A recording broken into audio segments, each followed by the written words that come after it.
eto, tama-tama. Marami mga usaping legal na ating napakinggan, nabalitaan nyo na nakalipas na linggo. Pag-usapan nga ho natin yan at ating muling makakasama constitutional law expert, dating Pangulo ng Integrated Bar of the Philippines, Attorney Domingo Cayosa. Attorney Cayosa, sir, magandang umaga po muli sa inyo. Si Orly Trinidad po ito. Pasensya na uli sa istorbo, Attorney Cayosa. Good morning, nanay na rin. Oho, tama-tama rin. Yung nga kayo minungad kanina eh. Huwag yung kalimutan batiin ang mga nanay ng maligayang araw nila ito. Attorney Cayosa, unang-una muna, teka, isingit ko lang. Mas maganda siguro makuha ko rin po ang inyong reaksyon. Nagdesisyon po Supreme Court regarding po dun sa red tagging.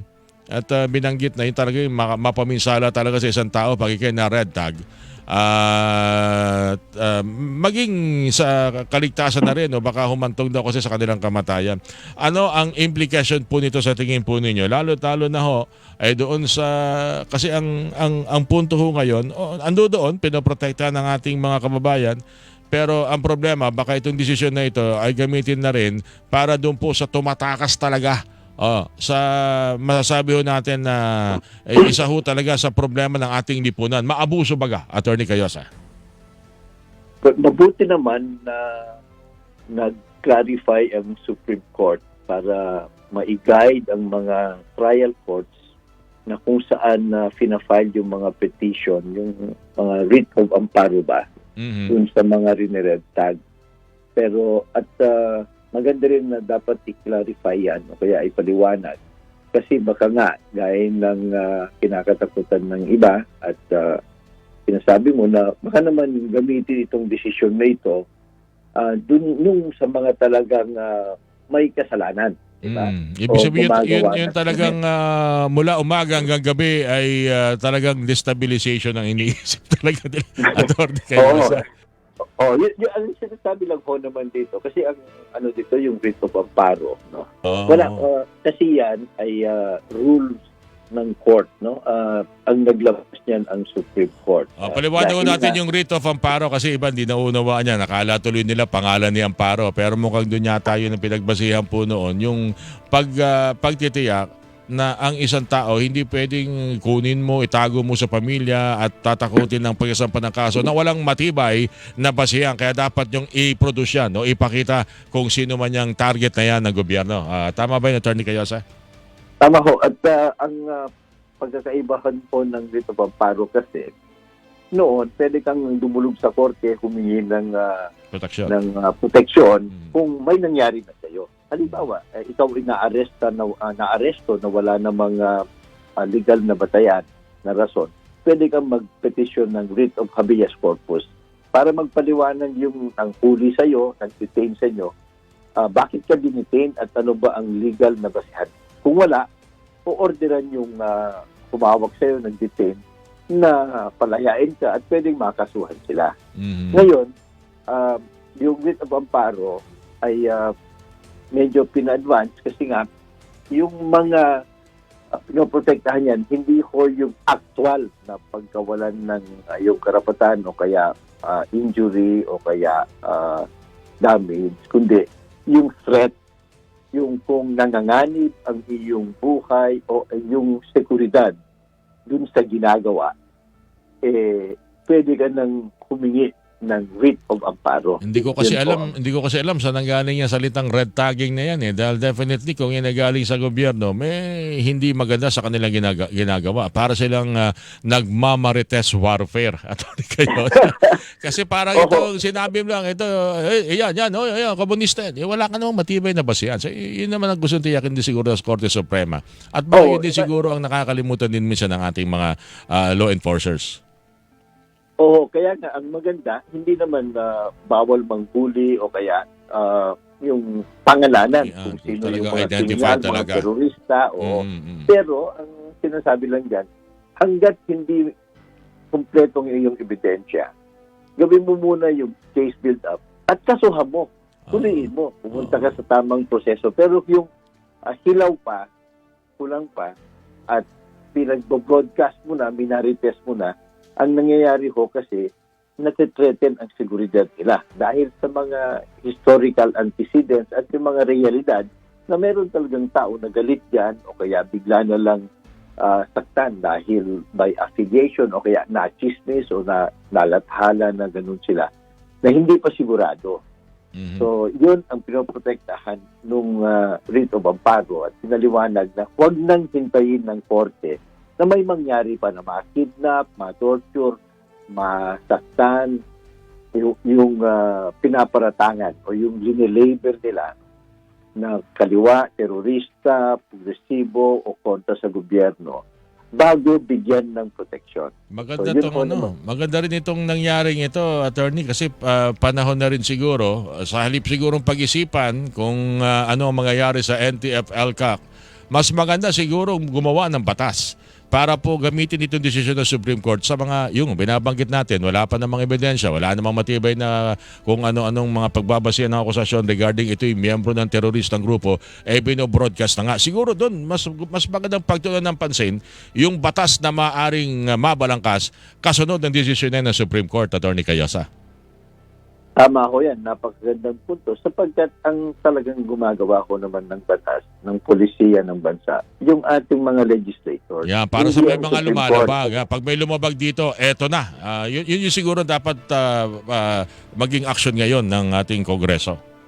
Tama ho, para malinaw sa lahat. Kasi ho, gaya ng sabi nyo, yung writ of amparo, technical, mga abogado lang masyado ang nakakaintindi niyan. Tama Diba? po. Tama po. At yan, inisyatibo lang ng Supreme Court kasi nga, dahil sa gap in the law, kakulangan. Wala ho kasi tayong batas na nagre-regulate o nagpe-penalize at nagde-define ano ba yung red tagging.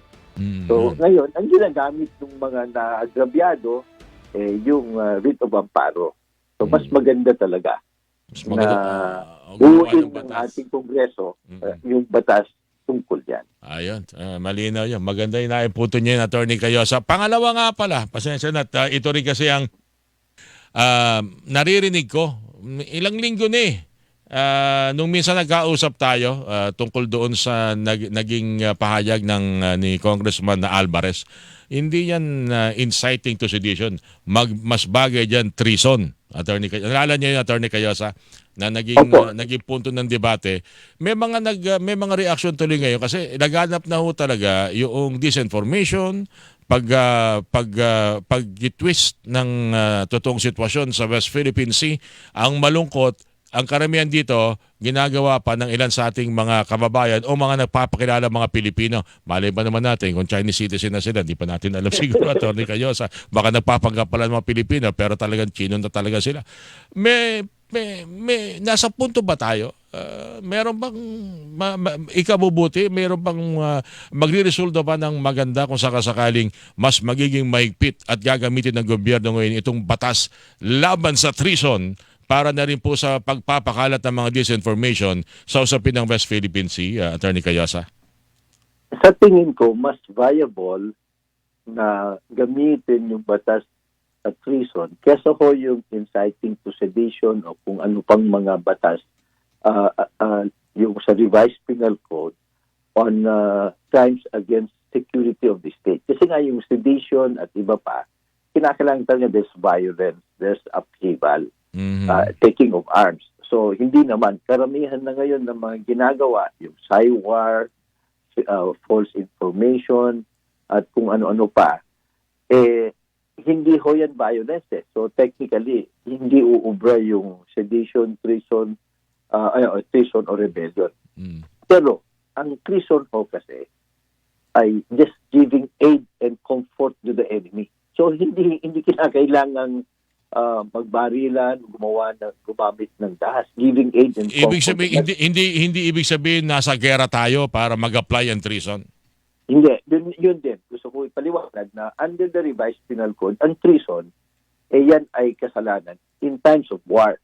Okay? So, maliwanag na gano'n. Na it may be a peaceful thing, yung pagkikipagkonsyaba, giving aid and comfort dun sa kalaban natin sa gera. Ngayon, pero yung gera, ano yung gera? Hindi rin dinidefine ng batas kasi Pero kung titignan natin ang doktrina, halimbawa ng ating kasalukuyang katunggali ngayon, ang China, in their concept of war, ang war is an all front.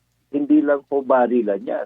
Merong social, political, economic, psychological, cyber, at kung ano-ano. Yun ang kanilang konsepto ng giyera. So, at kung titignan natin, yung nangyayari ngayon sa West Philippine Sea, tinataboy ang ating mga Mangingisda. mamamayan sa sarili nating teritoryo. Ninanakaw ang ating mga yamang dagat. Sinisira. Binablockade. Pag binibigyan ng supply yung ating sundalo, hinaharangan tayo. Ano pa ba yan? Kundi, di ba parang acts of war na yung ginagawa niya. Plus yung mga cyber attacks nila, hacking, yung pagdadump ng mga cocaine at shabu sa atin, yung corruption sa ating gobyerno, yung mga fake information, mga pogo, at kung ano-ano, baka nga lang, pwedeng matesting na hindi ba ito in a real sense war doon sa mismong konsepto nila. Kung tinutulungan natin sila, pabor, laban sa interes ng ating bansa at sa seguridad natin at sa ating mamamayan, di ba, pagtatraidor na yan, di ba? In a common sense, tatraidor na sa bayan, which is treason. So yun ang pwedeng i-explore, no? I-test natin, hindi pa natin introduce to them. So, kasuhan, at mas mabigat po yung treason Mas mabigat yung treason kaysa yung inciting to sedition o kung ano-ano pa. So, maganda rin na pag-isipan niya ng Department of Justice, gamitin to and perhaps also provoke legislation or jurisdiction or jurisprudence. Para sa ganon, magamit kasi totoo na itong nangyayaring hipitan, di ba? Hindi ito short-term, it is an organized, long-term activity ng ating katunggali na in their own sense, kasama na sa kanilang warfare. I-share ko lang yung aking nakadebatihan dyan itong nakaraang mga araw Kasi talagang isinusulong niya na siguro DOJ, tinan na kung pwedeng tulad ng yung binabanggit, i-test ang batas laban sa treason bagamat wala talagang hayagan o madugong gera na tayong dinaranas. Pero in a way, parang yun nakikita natin sa pressure na ginagawa ng China dyan sa ating loob ng exclusive economic zone. Binabanggit yung pag-higpit sa social media. Sabi ko, hindi mo pwedeng higpitan yan. You cannot impede the freedom of right o kung ano man ang pananaw ng isang tao.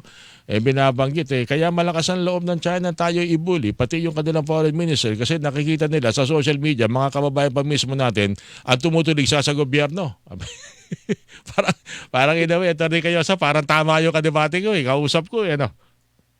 Yung pagtulig sa gobyerno, wala namang problema. Pero kung yung papaboran mo o isusulong mo yung mga disinformation ng bansang katunggali natin, di ba, in the ordinary sense, pagtatraidor sa bansa yan, sa bayan.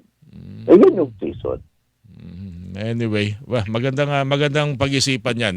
Tingnan din, Atty. Cayosa. Panghuli na lang pala, noong nakaraang Biyernes ba yun o Webes, nagkausap kami ni COMELEC Chairman George Garcia. Ang malungkot pala nangyayari, Atty. Cayosa, hindi natin maiiwasan na may mga kandidato na maaring manalo pero questionable ang mga dokumento kasi ministerial lang ang kanilang trabaho sa COMELEC. Pag napila pa ng kanilang certificate of candidacy form, magsumitin ng mga wala na silang kapangyarihan pa para tingnan kung ang talagang kandidato unang-una ay Pilipino at kung ano-ano pa. Yan daw ay obligasyon siguro ng mga public citizen, ng mga concerned citizen. Wala pang ganun ba talaga? Hindi pwedeng mabantayan kung ang isang kandidato unang-una ay talagang siya ba ay natural born, naturalized o baka ito ay peking Pinoy, Atty. Cayosa? Well, hindi ho kasi trabaho ng COMELEC ang mag-determine kung anong klaseng citizen ang isang tao. No? Unless merong kasong idudulog sa kanila, disqualification case at paano or election offense. Kasi nga, quasi-judicial sila, hindi naman sila investigador. Unless, of course, very blatant yan. Ang merong pangunahing jurisdiction kasi pagdating sa tunay na estado na isang tao, yung local civil registrar. Diyan tayo mahina sapagkat maraming mga insidente na kung saan hindi naman talaga sila Pilipino pero dahil sa korupsyon, political pressure siguro, binibigyan sila ng Certificate of Citizenship. Di ba? Maalala ko ninyo, hindi lang ito mayor ngayon ng Bamban, kundi, di ba, a month ago, pumutok yung skandalo na sa isang bayan lang sa Mindanao, nanggaling ang mahigit 5,000 Na nagpunta sa late Mecca. registration ng mga inchik. May mga passport na Pinoy. Correct. Hindi mo rin nung nag-preliminary nag-investiga, hindi mo rin ma-blame ang DFA kasi meron talagang genuine na certificate of late registration. Pero nakakapagtaka, mahigit 5,000 inchik late registered sa iisang liit na bayan sa Mindanao nang galing. Doon pa lang. Alam mo na. Mukhang alam ko tinutumbok nyo, Attorney Cayosa. Bago tayo tiyakin na hindi tayo maloloko, alamin natin kung meron kakutsaba itong mga ito para manloko dito sa atin. Correct. Diba? Kasi hindi naman sila tahasa makakagawa ng ganyan. Kung wala kausap, kung walang collaboration. Kung walang katransaksyon.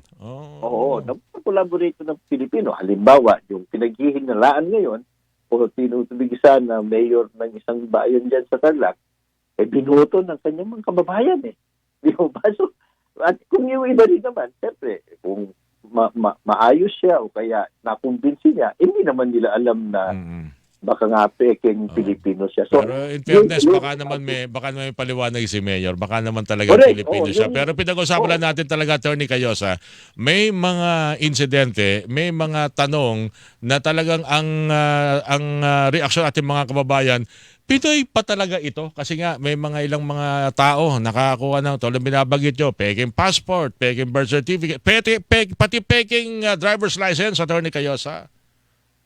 Opo, peking lisensya ng kanilang operasyon, peking mga business licenses, peking registration of birth, at kung ano-ano pa. So, ang kahit imbestiga tayo, may expose ng expose, kung hindi ho naman nananagot kasi yung naging careless o kaya nakipagkuntsabahan sa kanila, patuloy na mangyayari ito. Kasi, obviously, merong collusion o may kamalian o kahinaan ang ating sariling sistema.